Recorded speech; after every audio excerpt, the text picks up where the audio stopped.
அது என்ன சார், அம்மா வந்து ஒரு கழுத கதை சொன்னாங்க, அது என்னது சார்? உனக்கு ஞாபகம் இருக்கா? ஒரு நாள் உன்னோட சினிமா போஸ்ட்ல நீ கழுதி இழுத்துட்டு வர்ற போட்டோவை பார்த்துட்டு உன் பையன் கழுது மேய்க்கத்தான் பட்டணத்துக்கு போனான்னு எல்லாரும் கிண்டல் பேசினாங்க ஐயா. ஆனா நான் அப்பவே சொன்னேன், நீ ஒரு நாளைக்கு பெரிய ஆளா வருவ, இந்த ஊரே உன்னை கொண்டாடும், உன்னோட டைரக்டரே உன்னை வச்சு படம் பண்ணுவாரு அப்படின்னு சொன்னேன். இப்ப பாரு ஐயா, உனக்காக இங்க எவ்வளோ பேர் வந்திருக்காங்க.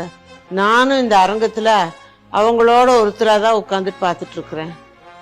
நீ ஜெயிச்சிட்ட பாக்யா, இதை விட எனக்கு வேற என்ன பெருமையும் சந்தோஷம் கிடைக்கும்? ஒரு தாய்க்கு இதுதான் ரொம்ப சந்தோஷம். கழுதையை பிடிச்சிட்டு வர்ற மாதிரி அவன் வர்றவன் வந்து கழுதையை பிடிச்சி இழுத்துட்டு வர்றவன் கேமரா பார்த்துட்டு இருந்தான். டைரக்டர் ஏ என்னையா அவன் ஆகுன்னா கேமரா பார்த்துருக்கான், அசிங்கமாக இருக்கேன். சரி, அப்புறம் வேறு வழியில் 2 பேர் 3 பேர்த்து கூப்பிட்டு பார்த்தா எல்லாருமே கேமரா ஓடுதா இல்லையான்னு சொல்லிட்டு அப்போ இது இருக்கும்போது இப்படியே பார்த்துருந்தானு. அப்புறம் நான் பரவாயில்ல ஒரு வேஸ்ட்டு ஒரு இது போட்டு நான் வந்து கழுதையை பிடிச்சிட்டு வந்தேன். இதை ஸ்டில் எடுத்துட்டாங்க. கோயம்புத்தூர் நான் வரும்போது கோயம்புத்தூர் ஊரை அந்த ஸ்டில் வச்சுட்டாங்க, கழுதியை பிடிச்சி இழுத்து வர மாதிரி. அதுதான் கேட்டாங்க. போய் எங்கள் பாட்டி தான் முதல்ல ஆரம்பிச்சது. ஏன்னா போய் கழுதி பிடிக்கிறதுக்காக இவ்வளோ தூரம் கஷ்டப்பட்டுக்கிட்டு இங்கேருந்து சென்னைக்கு போனேன் அப்படின்னு, மெட்ராஸுக்கு போனேன் அப்படின்னு சொல்லிட்டு.